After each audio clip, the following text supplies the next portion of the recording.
Olá, eu sou Mariana Caetano, editora assistente de política do Estadão, e eu me infiltrei aqui hoje no Por Dentro da CPI para a gente fazer uma análise um pouco diferente de todo esse processo da CPI, uma vez que a gente teve a apresentação do relatório final, e eu me infiltrei aqui para poder conversar com a Eliane e a gente fazer um Por Dentro da CPI diferente. Olá, Eliane, obrigada pelo convite, enfim, para me permitir estar aqui no seu espaço. E, enfim, espero que a gente possa contribuir um pouco para a leitura, né, para a análise mais aprofundada dessa CPI tão importante que o Congresso, que o Senado especialmente, viveu nos últimos 6 meses, né? Olha, Mariana, é muito bom ter você aqui com a gente para falar de um assunto tão importante que diz respeito a toda a sociedade brasileira e à história brasileira, né? Eliane, eu queria começar pedindo uma avaliação sua das mais de 1000 páginas do relatório apresentado esta semana pelo relator Renan Calheiros. Queria entender um pouquinho quais são os pontos essenciais, na sua opinião, e um pouco também do que ficou faltando, né? Olha, Mariana, realmente o trabalho da CPI foi um trabalho excepcional, né? Isso é inegável, porque eles conseguiram depoimentos muito contundentes, provas contundentes, né? Relatórios.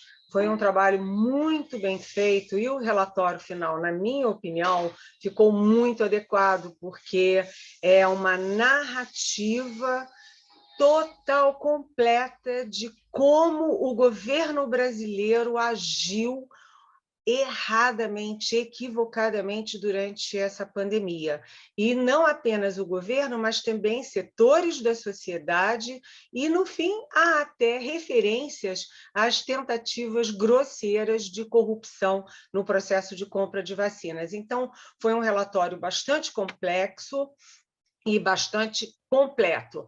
Lá no finalzinho, né, o relator Renan Calheiros deu um escorregão porque ele esquentou o que não precisava ser esquentado. Então, depois de uma grande negociação na cúpula da CPI, eles retiraram as referências a homicídio qualificado, mesmo a homicídio comissivo, quando é cometido sem intenção, mas por omissão, né? E também retiraram a questão do genocídio, que ia enfraquecer muito o relatório, inclusive do ponto de vista internacional, porque nada, tecnicamente, juridicamente, justifica enquadrar o presidente Bolsonaro em genocídio de indígenas no país, até porque não houve matança de indígenas no país. Então, o relatório ele é muito denso, ele é muito quente e não precisava ser esquentado. Ele, no final, foi reposto nos seus devidos lugares.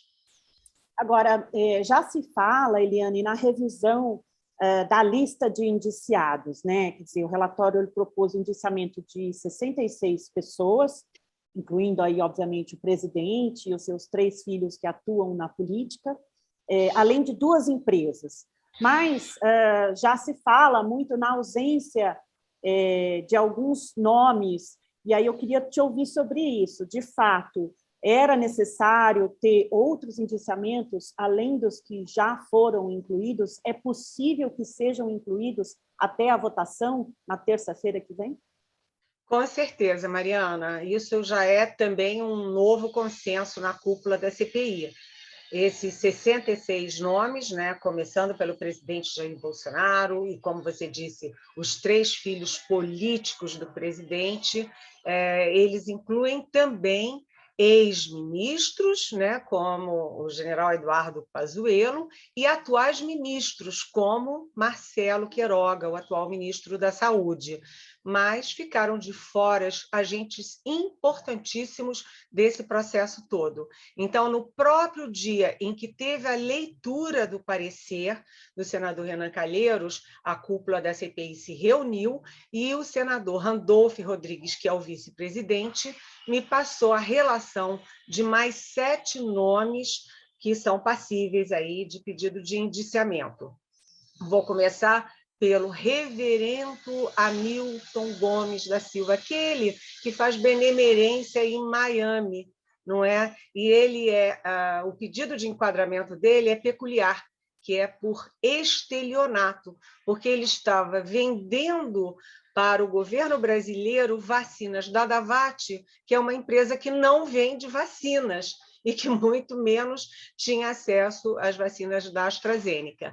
Além do reverendo Hamilton, há também uma relação de outros 6 nomes, todos eles do Ministério da Saúde, né? E eles são enquadrados, o pedido de enquadramento é por advocacia administrativa, ou seja, muitos trabalharam para acelerar ali as negociações com a Precisa Medicamentos e também por corrupção. Então, o Ministério da Saúde, a lista de envolvidos do Ministério da Saúde engorda o relatório final para pelo menos 73 pessoas, além de 2 empresas. E na sessão de terça-feira, essas inclusões, a gente sabe também que, né, já estão colocados, digamos assim, relatórios paralelos, né, propostas paralelas de análise final, incluindo aí o senador Alessandro Vieira, que já tem uma experiência como delegado de polícia, se não me engano, você me corrija se eu estiver errada, e também dos senadores governistas, né? Quer dizer, que trouxeram já uma visão bastante distinta dos trabalhos da CPI. Considerando esses documentos na mesa, digamos assim, e essas alterações já discutidas no relatório final, qual é a dinâmica que você espera para a sessão decisiva da CPI de votação do relatório?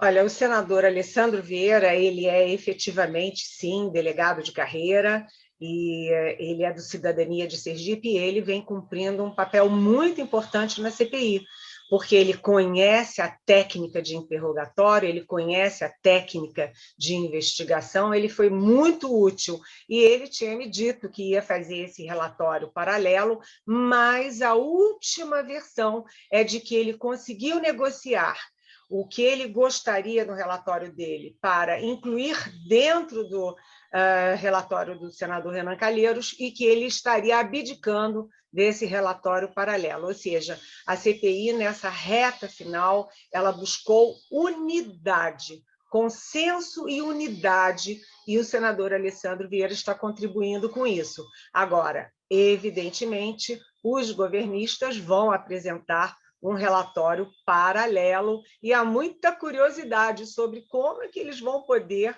rebater e reagir a tudo o que foi apurado, investigado e revelado à sociedade brasileira. Agora, atenção, o senador Omar Aziz foi diligente em garantir espaço para os governistas. Por quê? Porque o senador Renan Calheiros leu o relatório dele de mais de 1000 páginas em mais ou menos meia hora. E cada governista vai ter 15 minutos com 5 minutos a mais de colher de chá. Então, se cada um falar 20 minutos, você vai ter mais de 1 hora dos governistas falando nessa sessão que vai ser a votação. Agora, quanto à questão dos votos, né, a tendência é de aprovação do relatório do Renan Calheiros. Por quê? Porque são necessários 6 votos, e esses 6 votos estão garantidos, e há mais um 7º voto, que é uma expectativa da cúpula da CPI, que é do senador Eduardo Braga, do Amazonas. Se ele vier, dá 7 votos, e aí já está garantida a aprovação do relatório. E quais são os próximos passos? Uma vez aprovado o relatório, o que acontece a partir daí? Olha, Mariana, na verdade, foi tudo muito bem até agora, né? Teve toda uma sequência, princípio, meio, fim, mas agora há muitas interrogações sobre as consequências do trabalho da CPI, as consequências e desdobramentos do relatório final. Já no dia seguinte à votação, a cúpula da CPI vai à Procuradoria-Geral da República entregar em mãos o relatório final. Depois, no segundo dia, vai também a presidência da Câmara entregar em mãos o relatório final. Mas nós sabemos que ambos, a PGR e a Câmara, a presidência da Câmara, são trincheiras bolsonaristas, e ali há uma dificuldade da gente imaginar que eles vão acatar, né? A PGR analisa a questão penal, as ações penais contra todo mundo que tem foro privilegiado, o presidente, os filhos que são senador e deputado, os atuais ministros, né? Mas lá na Câmara dos Deputados você tem crime de responsabilidade que é mais subjetivo, mais político. O presidente da Câmara, Arthur Lira, vai acatar e pedir impeachment? Não, é quase uma certeza. Mas a CPI tem brechas para abrir. Primeiro, pelo artigo 5º da Constituição, a CPI pode pedir uma ação penal subsidiária ao Supremo Tribunal Federal no caso de inação da PGR. Essa é uma ação. E no caso do Arthur Lira e do impeachment, se você olhar, tem uma curiosidade, nas mais de 1000 páginas não aparece a palavra impeachment, não existe essa palavra no relatório, mas a CPI negocia com um grupo de juristas para que eles assumam o pedido de impeachment usando o relatório final da CPI como instrumento, como base para esse pedido. A própria OAB tem uma certa omissão aí, não, Eliane, no sentido de que a OAB, que foi protagonista de outros pedidos, né, de impeachment na história do país, nesse caso, chegou a discutir o assunto, mas ele acabou, digamos assim, sumindo da discussão. Será que neste momento em que os juristas, a gente sabe, né, quer dizer, que a comissão de juristas, você mostrou isso também, com Miguel Reale, inclusive, na coordenação, será que agora a OAB se junta a esse processo? Olha, a OAB participou e deu subsídios à CPI, sim. E, além disso, a OAB já tem projetos, né, de pedido de impeachment à parte, né, paralelos. Mas o fato é o seguinte, você falou no nome-chave nessa história toda, que é Miguel Reale Júnior, que foi ministro da Justiça e foi signatário, ele assinou o pedido de impeachment, tanto do então presidente Fernando Collor de Mello, quanto da então presidente Dilma Rousseff. Portanto, ele tem expertise em pedido de impeachment. E eu queria só acrescentar, Mariana, que, além dessas duas instâncias, PGR e Câmara, a CPI também vai enviar o relatório para procedimentos futuros, tanto para os ministérios públicos estaduais, para todos aqueles envolvidos que não têm foro especial e, portanto, caem na primeira instância, e também para a Receita Federal, para a Polícia Federal, para os órgãos de investigação. Eles ajudaram a CPI e agora a CPI devolve ajudando as investigações desses órgãos. Portanto, tem muita coisa para acontecer, além de um efeito importantíssimo, que é o efeito político, né? O mundo inteiro está de olho no relatório da CPI aqui no Brasil, como disse o senador Omar Aziz, que é o presidente da CPI, esse relatório é histórico e vai servir ainda para muitas teses acadêmicas. Eu imagino, com certeza. Agora, só mais uma questão em relação aos próximos passos. Como é que fica a questão do Tribunal Penal Internacional, Eliane? Essa é uma questão muito delicada, e eu lembro que na comissão de juristas que assessorou a CPI, tem a doutora Silvia Steiner, que, além de ser uma grande jurista, ela foi integrante do TPI, do Tribunal Penal Internacional, lá em Haia. A única brasileira, inclusive, se não me engano. A única brasileira, né? Um orgulho para nós, né, Mariana? Exato. Não só como brasileiras, mas também como mulheres. Exato. Mas o TPI ele é baseado no Estatuto de Roma, né? E o Estatuto de Roma, nos artigos 5º, 6º e 7º, estabelece o que é o crime de genocídio e o crime contra a humanidade. São crimes que são ali próximos, né?